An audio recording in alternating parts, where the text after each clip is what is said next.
Hello, students. Welcome to Easy Elimu Learning Simplified. I am your teacher, Mr. Stanley Umbogo. So, dear students, we have been doing an analysis of a silent song and other stories. So far, we've had the opportunity to look at the first story, that is a man of awesome power, by looking at the thematic concerns and the stylistic devices, not forgetting the character traits and characterization. So we are on to the next. That is the second story.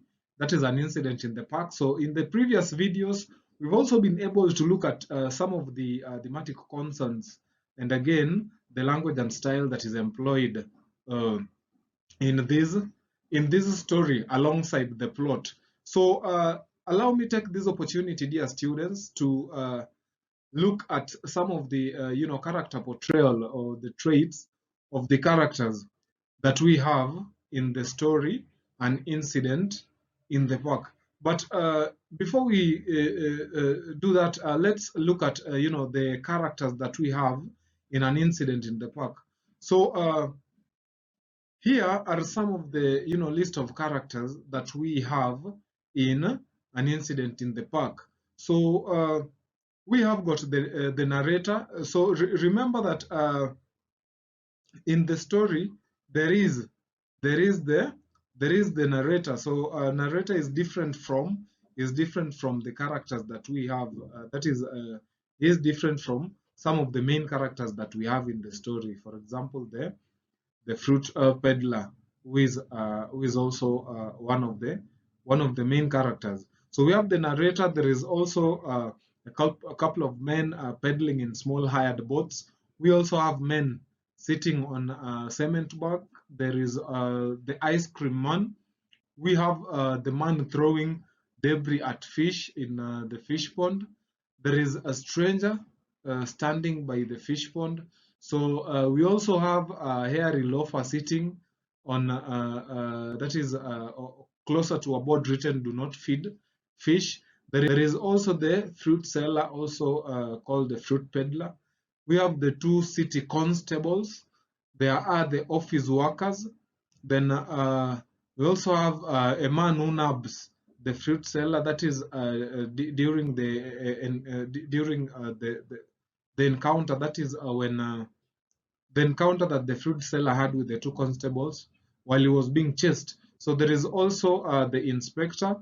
Then we also have regular park loungers.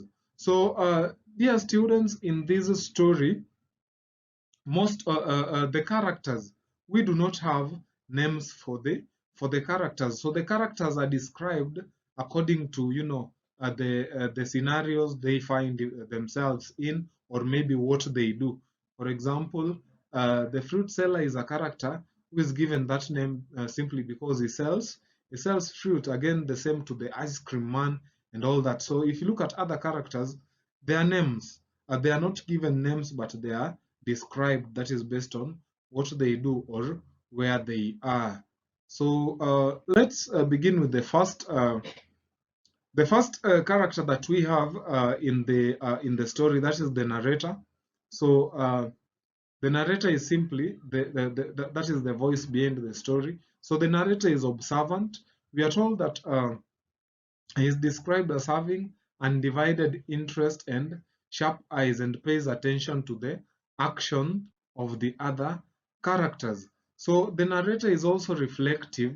So he seems to be thinking about the actions and behavior of the other characters and is able to draw conclusions about their motivations and personalities. So again, remember that in the story, the idle loafer is also mentioned.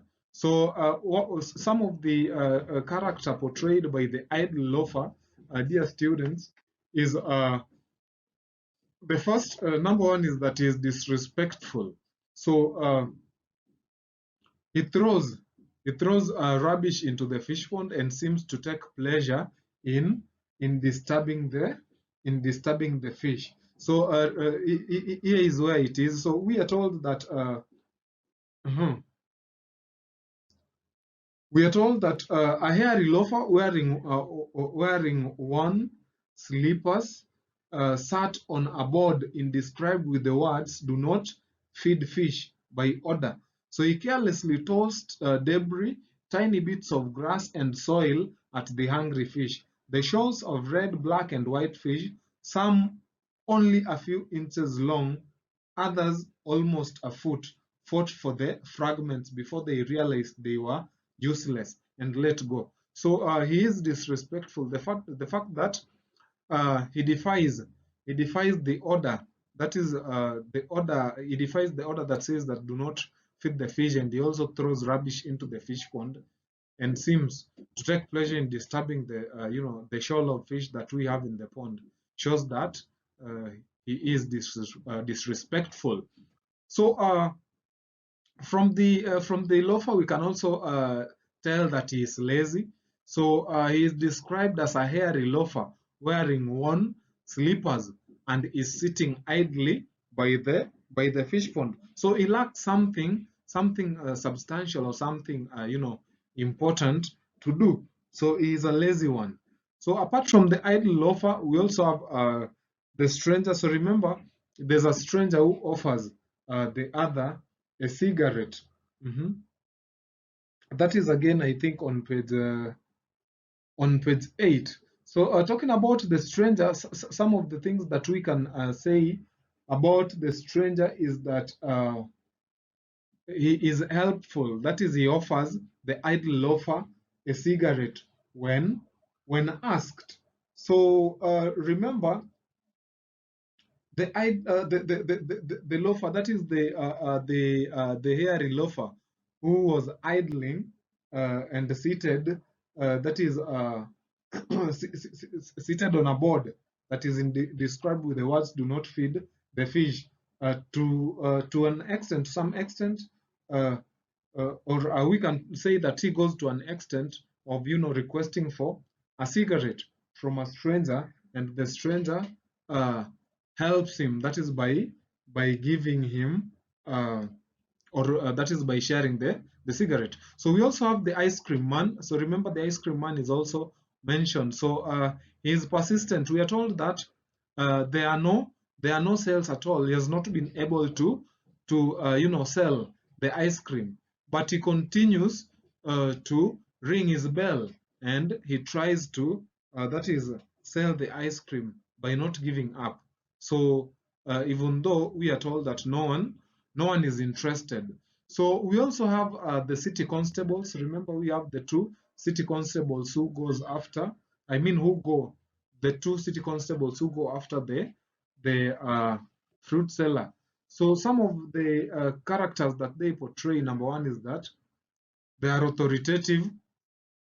So we are told in the story that they demand to see the ice cream man's license, not the ice cream man's license, but the the that is the fruit seller's license, and they are also described as demanding and harsh. So they are not friendly.